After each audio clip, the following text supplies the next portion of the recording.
Okay, welcome back. We're in the midst of a series on how to build great teams. Yesterday, we talked about how teams, when working in harmony and synergy, produce 71% more output than any individual could possibly, and with a lot less effort. This is only accomplished by working as a team.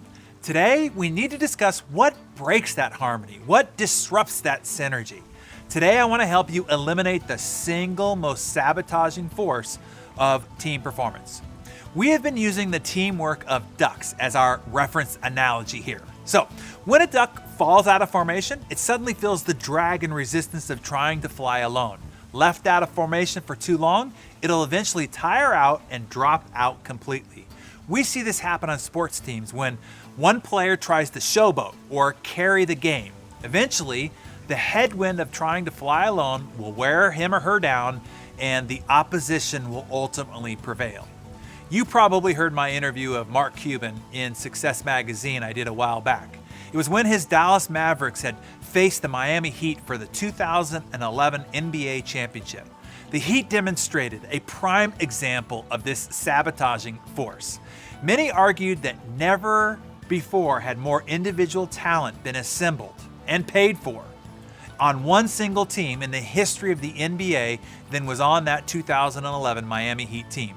They had what were called the Three Kings, or whatever they called themselves, and that probably is a clue in and of itself. It was LeBron James, Dwayne Wade, and Chris Bosh. Meanwhile, the Dallas Mavericks, while they had obviously good players, didn't nearly have the individual superstar celebrity talent that the Heat had. The championship should have been a blowout, and it was. Teamwork blew out talent, 4-2. While the Miami Heat had more Eagles, let's say, the Dallas Mavericks played as a unified flock or team and beat the Heat decisively. That is the power of teamwork, and that is the detriment individual egos can be as a sabotaging force for greatness of a team. The important team lesson here is this: no one member of your team can or should be taking all the headwind all the time. Just like a duck, he or she has to have the humility and the ego strength to rotate to the back of the formation so another duck can take the lead position to keep the flock moving at top speed. And you as the leader need to make sure that you are backfilling them with enough bench strength so that they can fall back and draft off of other A players. Now that one eagle might be you.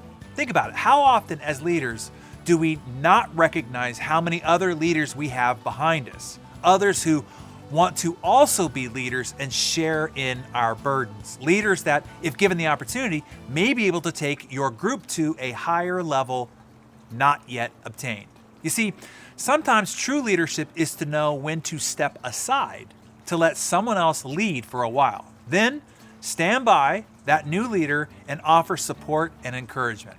And therein lies another lesson from ducks. When in formation, the ducks quack from behind to encourage those up front. How often do we encourage those who are leading us? We need to make sure that our quacking from behind is encouraging, not something less than helpful or damaging. How about this one? Did you know that when a duck gets sick or wounded, two ducks will drop out of formation and follow it down to help protect it? They stay with the wounded duck until it is either able to fly again or dies. Then they launch out to join another formation or work together to catch up with the flock. That's beautiful, isn't it? Are we standing by our people when they are in need? Or do we turn a blind eye and say, oh, well, that sucks for you, duck, right? Being part of a team is being there in good times and bad. So here are some takeaway action items for you to think about this morning. Number one, are you hogging the leadership ball?